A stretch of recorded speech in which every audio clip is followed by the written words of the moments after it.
Hello everyone, how are you? Welcome back to another video with Lewlyfe. I hope you are having a wonderful day and a wonderful week. I thought I would do something a little bit different today because we've had some very sort of sit down, chatty type videos, and I wanted to do a more of a sort of a relaxed video and just share with you what I'm getting up to and what I've been doing. Yeah, I'm going to make myself some lunch. So I've got some naan. It's going to be a bit of a weird lunch, but I've got naan bread here which looks really nice. So I'm gonna heat this up in the microwave, and then I'm gonna heat some chicken up, which we had from dinner last night. I'm gonna have like a chicken naan with like hummus and stuff because it sounds nice.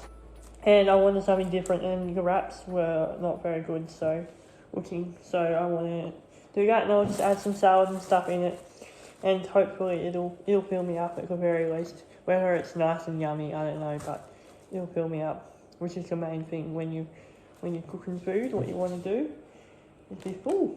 I just readjusted my camera. So now I told you in one of the last videos that I was going to watch one day, and it's basically a rom-com, and each episode is it's still not warm enough. A new day. It's the same day, but a year on. So every episode is the 15th of July, but it's like the 15th of July in 1993, and 15th of July in 1994, and it's basically these two friends that sort of have this one like really lovely night together. But they are friends, like that is kind of the way that it is they're friends. And so there's two friends and they have a really nice night together. One night just being friends, and they meet each other to the end of it starts when it's the end of their university. So it's like they're having a big night, and it was a big night, and they met each other and they sort of become friends, and they just stayed in contact throughout the next 20 years of their life. And so it sort of shows how the decisions they both made and where they ended up, and the different relationships which they had. And I can tell you what, the last couple of episodes were intense, and they were just really powerful. And I left and walked away with lots of feelings and emotions, and I just cannot stop thinking about it. It's one of those things that has just like punctured my heart, and it got me really emotional too. And I'm not spoiling, like I don't want to spoil the ending or anything like that, because I want people to watch it. But it's also been a TV show. I mean, it's a TV show now, so a newly released TV show, and before that it was a book. And also it was also a movie, but apparently the movie wasn't very good. But the movie had like Anne Hathaway in it and this other guy, and the movie was did quite okay too. But yeah, it's interesting that it was a movie as well. But I think it suits way better for a TV series. Like the way that the TV series was done, each episode was really like drawn out, and it was spoken really. They spoke really well, and there was a lot that was covered in each episode. Because each episode was a new year, so it kind of fits perfect for the episodic nature of your TV shows. So it suited really well to it being a TV show. And the actors in it were fantastic. One of the guys in it was in White Lotus, and he got his break in that, and he played a really beautiful character. He was very nuanced in his performance. They both were, and the girl as well was very nuanced as well. They just really played beautiful characters, and like the accent that the northerner girl had was really powerful, and she did a really good job to pull that accent off, which I know that she didn't have because I've been watching some interviews with her. And it talks a lot about class, which is something that I think that I like to see in fiction, like a class divide and privilege, and how also no matter what privilege you have, you're still subject to life and the challenges, and there comes a point in life where everyone has to make it on their own, aside from the privilege which they might be born into. And so it talks a lot about privilege. To me, it was not cliche, because some rom-coms can be very cliche, and I find that if a TV show or a rom-com is cliche now in this point in my life, I just have to switch it off, because I have seen a lot of rom-coms, and they do get a little bit repetitive after a while, but this One Day was not cliche. It comes across initially in the first few episodes like it might be cliche, but the characters are very nuanced, and their relationship is nuanced, and it evolves as they evolve as humans and changes their friendship, and it talks a lot about gender, and yeah, it left me feeling like a lot of different things, and I'm still processing it because I only finished watching it today, and so I'm still thinking a lot about it, and maybe I'll have more succinct thoughts about it, but it has left me, and I know that it's going to be something I'm going to be thinking about for a long time. That's the kind of show that it is. It's something that you will continue to think about, or at least I will be continuing to think about, so it had an effect on me. But it was really, really good. It may be one of the best TV shows I've watched all year. Who knows? We shall see. Although I have watched the trailers this year. I have to remember that, even though that was summer. But I mean, it's still summer now. But yeah, that was One Day. Was really good. It was up there. Right, here's my lunch, which is a little bit. I don't know what I think of my lunch, but anyway, it'll feed me. So I've got some chicken, some hummus on some naan bread. I've got some cucumber, some spinach, and some tomatoes. It's freshly from the garden. These are homegrown, shop bought chicken there from a shop, but still good. And yeah, yummy.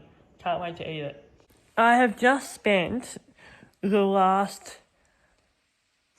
20 minutes just scrolling through my phone on TikTok, looking at all of the Taylor Swift Eras Tour stuff, and I don't know, I am not a huge Taylor fan. I mean, I like her songs. She is a very good artist and obviously very successful and stuff, incredibly successful. But I can't help but watch her videos on TikTok, like the ones that are people at the stadium, and obviously I have a lot of people who I know who have been fortunate enough to go and get tickets to see her live in Melbourne. But I'm just looking at it and oh, I can see what the appeal is.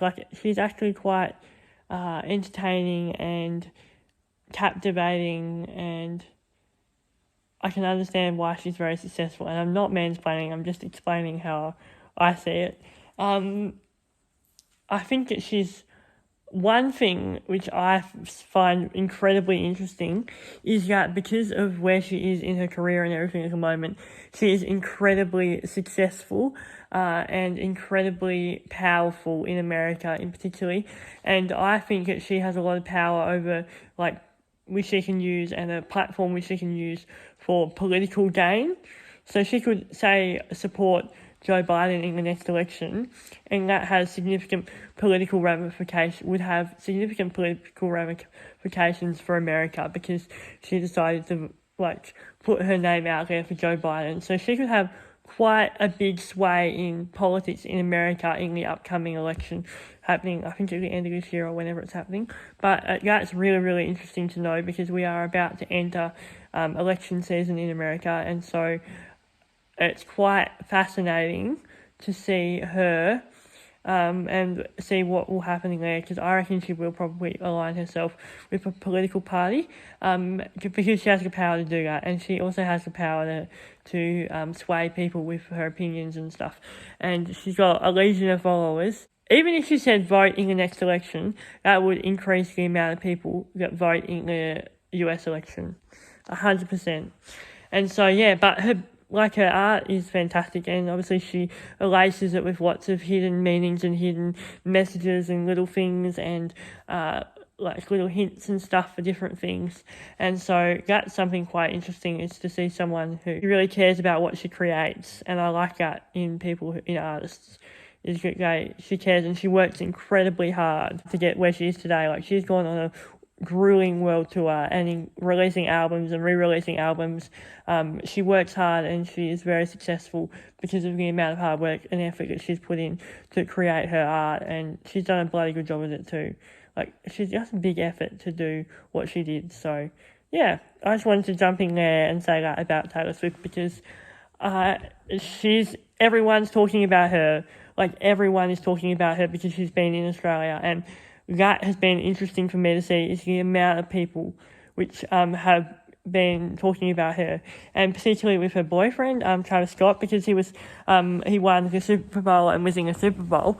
It's very interesting because just by her attending the Super Bowl, which he's in, just by her attending a few games, that has increased the Super Bowl's revenue and monetary value by millions and millions of dollars. But yeah, interesting to talk about Taylor Swift and the effects that she has had on the economy and all that kind of stuff. Very, very interesting. So yeah, I can understand why she has become a worldwide phenomenon. It's quite cool. Yeah. I also wanted to come outside and give you a bit of a garden update because our garden is looking mighty fine at the moment. So I thought I'd show you that. I'll turn around and have a look. All of these beautiful flowers and dahlias, so I'm going to show you them because they look absolutely amazing at the moment. Here I've got some pink ones, some white ones, some more white ones. Here, they're sort of getting old now, but they've lasted like right through summer. These ones are really, really nice. Actually, I'll show you back to you these ones. This colour here, that was like an orangey colour, which has gone red. That's very pretty. We've got white ones here, these pinky yellow ones. I like the pattern on those. The red ones, more white ones, yellow ones, pinky ones. Lots of butterflies in our garden at the moment. And much more of the same around the corner of our house. But isn't it just beautiful? Like, doesn't it just look nice to have like a nice pretty garden and for everything to just be really, really beautiful and summery and nice? And yeah, I just love it. I love summer so much, and it is definitely getting closer to autumn, which is scaring me a little bit. Like, look at how dark, dead the ground looks. She's looking pretty dead at the moment. Very dead, very dry. We need some rain. Also, I don't know if I've shown you, but we have a Tasmanian tiger in our midst. Look at that face there. I'm just sitting outside now, and I just wanted to say how much I love being outside, and how much I love summer, because it is just so nice to just be able to get outside and get some exercise and be outside in nature. And I really like summer because of the fresh air and being able to like read outside and do stuff outside and just be outside, and whether that's in the garden pottering around or you've got a vegetable garden. Like, lots of people have vegetable gardens over summer. Like my gran, she has a big beautiful veggie garden over summer, so she will always be out there in the garden, like collecting produce and doing like her nice veggie garden, which is really, really good.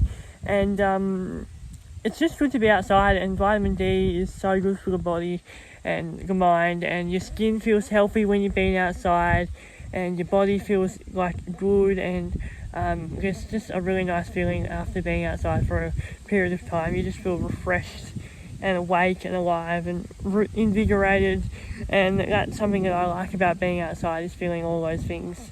That's my little like motivational thing for today. It's good to just be outside. You feel good afterwards. And yeah, I'm actually just at the moment just like waiting patiently for uni to start again, because I don't start until like the 11th of March, and it's only the 20th of February today. What's the date today? It's like the 19th of February or something like that. So everyone's been back at school for a few weeks now, and everyone's sort of getting back into the groove of it, and I don't really get back into the groove of it like until a few more weeks away. So I'm just sort of bumming around until then. I work and stuff as well, so that keeps me busy, but in between then I'm just sort of like floating around, like wondering what I should do with myself. But it's been nice and it's been good, and I've had other things on which has been any other time of year would be really, really busy to have extra stuff on, but it's been good to have other stuff to do as well. And there's always people to catch up with, which is always nice to be able to have people to catch up with and say good day. It's really, really good to stay connected with people.